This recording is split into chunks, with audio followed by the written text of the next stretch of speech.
bây giờ nó cô leng bung som pathum na rùa sur ni leng lệ chắc maya thom rồi đâu hun nga ka chiar angaya nấu sẽ thiêm đón đi hun là tấm thầy lâu này mua chuan lom zual ngai thatu te hian a toyan ti thei sia hay ai sei deuh hi chu angai ni ati sapa lom zual chuan a ziak tu hi lom kan thiam lo ni lo tina chang maya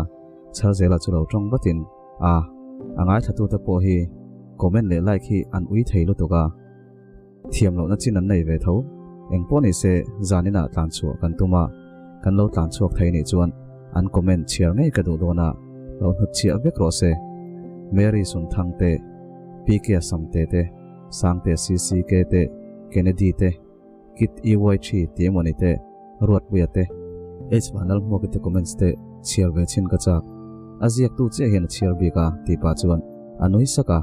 lomzola chuan ni e kan chuak thei ni chuan kan votlo don nia engponi se aziak tu kuta dale tom u keini chu kan thu lo e mai atia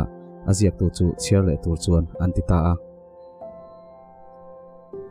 zan thim ro rel hun po aliam ve zela jing khuwa ron varin leilung aron lang le ta chu jing ni chuak chuan lom zuala le lu te te nuna chuan eng tak ron thlenang mo jing danga anti thin ang bokin engkim chu angai te te in anti le sap sapa thei to pin an thil ti tum chu an thup boka tuk chuan ei a huna rk chuan lu te chu choi kham lama huna nei chuan lo phailok turin a rila lu te po chuan phai nge tum thuin alo chang ve boka puthanga chu nakal turin achuaka driver chuan lute muhlang tak chuan apu chu azui de dea lute ro chuan ngaidam ri chu thaina ria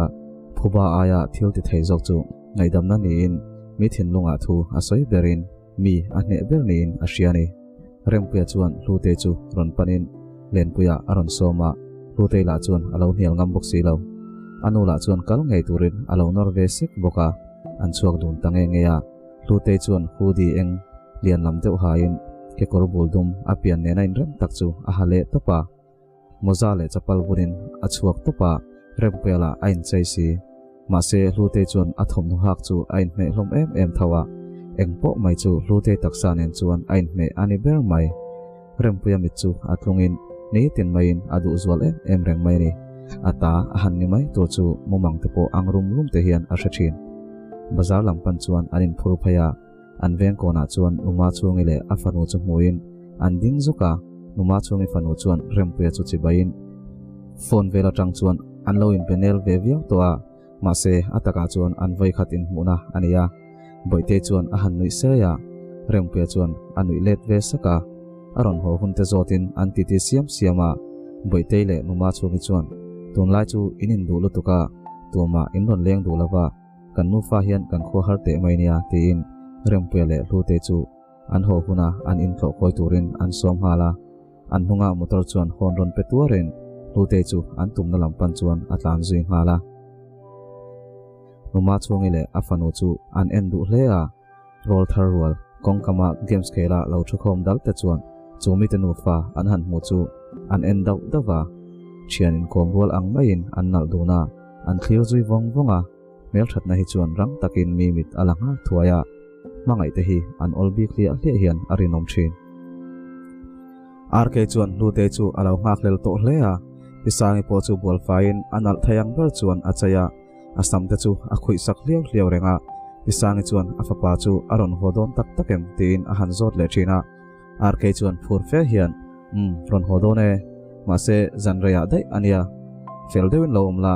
inin huthuayang tin achanga pisangi mita chuan mitui atling pama rk chuan ku awang wangin nusang engwangin nge hetiang ema kanun hi ahar sat bik le pathian hi kantan om velo aniang tero tap chuaw hian a hantia nusang i chuan rk lo chul heu pa chuan pathian ro rel dan kan hrathiam lo mai ni pathian chu a oma anungani a ro rel na nga top lo chu ti thei kan nei lo pathian thil tum le ro rel hrathiam turin engma kan ni lo a hruai anga oma pom tur kan ni sin pathian hian tuipuya min pai lu tani chuan kan chuan atur longleng ada tel emang khlepui min nuai tir ani chuan tom himna tur buk thatak min petel ngeyang ma se kan chet vero a phut thina lom har satna ruama tang hian pathian mel hi amoi thin kati sin ama chau lo chu in ngana kan nei to lo hi ati ve siam siama RK chuan pisangi pathian rin zia chu atakina hmuwa ma se pathiana chuan beisei anei chak to hle thunga pisangi beisei na le rin nai ro ti chiat atum ho lo thung munganu chu lo khu kher kherin munga thian pa chuan alo boi pui mol mola kanu zanin hian thian pa chu alo ho don ania hrisel takhan lo omla anron kalna tur alhat dewa wangin anron thleng tlai dona zanlaya kawa muakang atia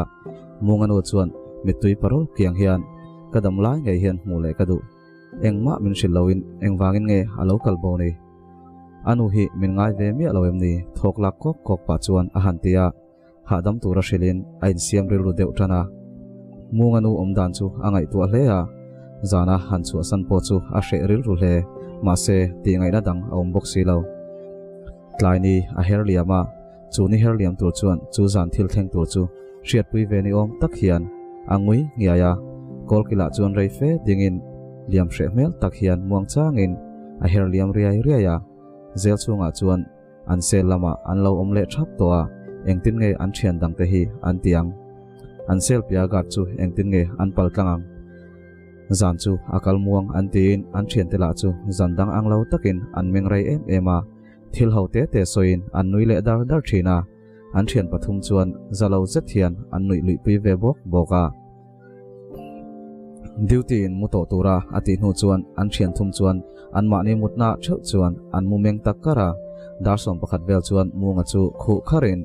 an thian dang te chu an lo mu hil vek towa gartlam avaena alo lameng kar mai ma se phone call mangin engma chu angai saklo ti a hriat thai lom zola le char zela po chu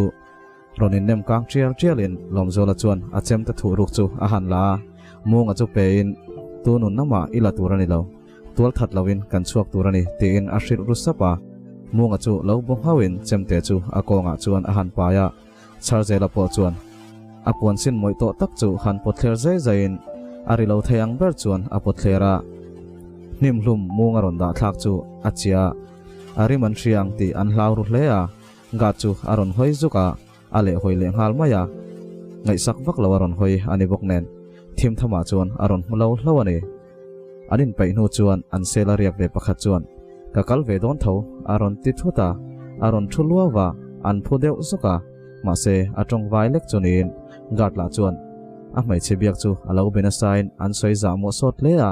engma angai tua chang to lo an tong vai pa chu lom zola chuan vamut thatirin a hnar le ngal thura an che chuak don ta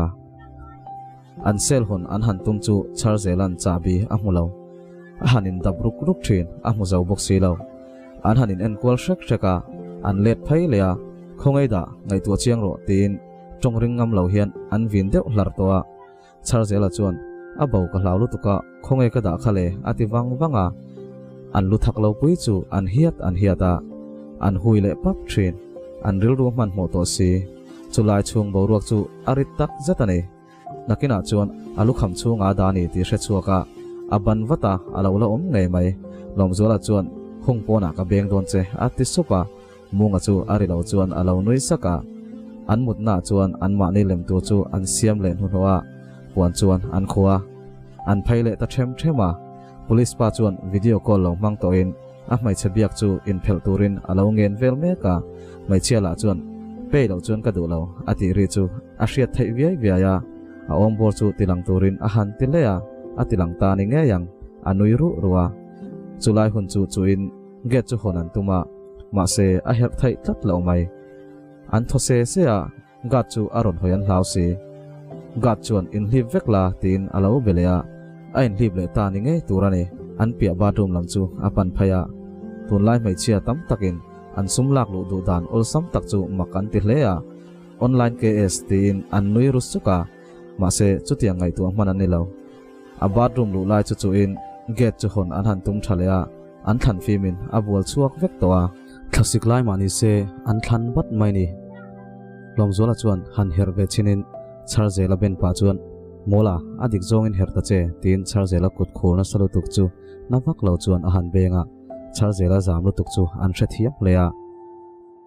aron chu ale vele kong khar bula son kan lo changa himhlum kan lo nim tirang atia som pakhat le minute som hi vel ani towang char zela chuan ka ken thai ngil a han ti supa munga chuan ka beng don che walaro ati deuh chara atong ring ngam silo char zela chu dimte chuan a han kal lea a thian te chu an har hlau si ain soi punglung viau na atakai ro azam chle ani awalak le nu chuan lo letin get chu a han kala kongkhar bula chuan munga chuan chemte nen chuan alo muaka lute chuan zanrea chuan RK chu phone in hei voin chu rempuan chu apuya min soma kan bazar nuwa ara ek lang lama min kalpui lea an thian te nen an lo nia ri an rot tlata ma se kan thul lea hei in ka thleng don chia eng thil nge nia tin awazota RK chuan lutein aron bia chu alo lea lom zola aron chuak don local ro ati thop sata lute chuan makti mel takin a han zot non lea engtin mo ba de onwai hian a han ti thalea RK chuan a soi ngai bok chu soi nonin lute kha zan laya lom ro se ati a han ti lea lute chuan in bo thleng lo chuan apa chu a han phona apa la voin lama alo jin chuak ve chia boka anu lo shil mai turin atia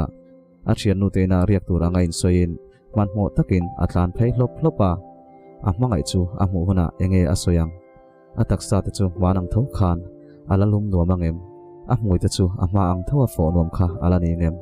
a kut chuan hadam na le thamon na ala pengem a mu chak to tak zetani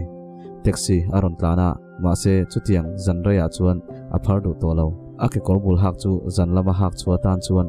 a vot deuh ma towa ma se ain khak man to ngang lawani lom zola ten lampan chuan atlan phai zela tholop hlopin a phai zela reife akal nu chuan RK kotzola lo vei kol sek chu zuk muin azuk zom tuaya an rilu chu a ha dun le a lom zola chu a che swal palang ti an hlau tak zet zel chunga chuan duty chu munga chuan lo chuak har ati to hle a reivak lo nuwa chuan ke kolsiam thamol mol hian alo chuaka chemte atin pa chuan nimhlum chuan aka a han hup ngala munga chu a chak thaboka a veng hne hlea reivak lawa chuan azalta kotzol lampan chuan an kal ngala bolho paina lam chu an pan thazela an van neina akal tuang viak donemo ti lain gat panin sikri an lo ai tatlat mai munga chuan chemte chuan vi hlum ve ve mai adu towa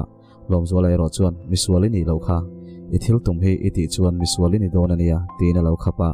nimhlum nen bok chuan an chukru den dena duty post lam chu an hel phai zela char zela chu in lan turin antia sela tangin helai hun hi ala ve deuh towa an thom an hriphak chuangin an ringlo munga chuan an kap lawang che ka kuthian la karon phar huna an hu turin loin lanang che tiin a han rila char zela chuan a hlau hlea lom zola chuan fiam pa hian ikia ba kan kap lawang ati supa char zela chuan a hlau thong zual hlea munga chuan amit meng chu hrethiam batin i kan chet lo chuan an kap don lo chenia a lo ti ve wata an hel phaita duty pani omna bul an thlen chuan munga chuan a kut chu a han phara char zela chu khu kherin an hu thei ngai tur chuan a vain lan chu vele duty chuan lo enin an silai chuan an tin ngala munga le lom zola chu chewatin an hnunglama tang chuan an kuwa thuta munga chuan himhlum chu an him tir ngala reivak lawa chuan azal leta lom zola chuan a hne lo hlea ga chuan a han hok sok soka aka chu a hup ne lo aron le hoya lom zola chu a hnek thal topa munga chu ronin rol watin ga chu aron kuwa chota a shoka chuan zai a han tuma lom zola chuan tisu alo tile shama a thil ken churon pe in an hup chaw le ta a char zela po chu khur hlet hletin aron tlan thla thir len tui ek le an zai bun trek to ho chu ti chia in hungpon lampan chuan chak takin an tlan ngala munga thian pa chuan hungpon lama chuan alo ngak ran towa an thlanglok chu kongpui ni ngalin kongpui chak step hlui helai veng hi zel veng tin an soi maya tuikhur pan na konga chuan alo ngaka raife anga nu po chuan an ron thleng thei silo a boiril ro to hle maya lom zola tela hungpon lama chuan an tlan zela a thimin eng man nei silo thla eng rin chan chuan an tlan tok mai ni an thom hnola zel tang kor awar lam chi ni boxi an thian pa chu an hulo ni chuan an boi hle in an ringa a local lo te ni an ring tarum ruma an beidong to hle a kongpa ngai an lapo thei boxi lo an chaw to hle a char zela chuan chol a han rota munga chuan chol man an ni lo thu te chu shil bor borin an tlan le zela munga thian pa chuan an lo la chuak lo nge an man to zok niang ti in angai tu neu newa silaya pu ma lo chu lawm turin cha bok si a omna zon chu dik lo ani ringin thanglama chuan a han chuk le dewa zel tang kor nena ha taka ronin zui dia dia chu muta rang tak hian avapan phaya munga chuan a omna tur zona alo om lo wang chuan a han hau de bor bor boka rek se ka tang chuan tuin tu le thomno chu ron phorin an hanin thlak mop mopa tuite chu an in khol khola an zel tang kor chu khungin mi mu lo dan tu berin kongpui lam chu an pan thlanak naka kongpui an pon hu chuan zel veng lam chu an pan phei zela mi pa ngai le poi khoi lo ang tak chuan ril ru man mo tak ma se phim khu tak si chuan an kal tlang ta a kongpui a chuan tu man lo om lo hlova man mo tak chuan munga thian pa tein lam pan chuan an kal phei ta ani ruwa atlam le to du to mayang ti hian du le hemi tel hianin som palina kan chiar thale mai don ya a thena ti ring fak angai thina a boi thak tlat mino tha thiam mai teu voin chu asu ni leng em ani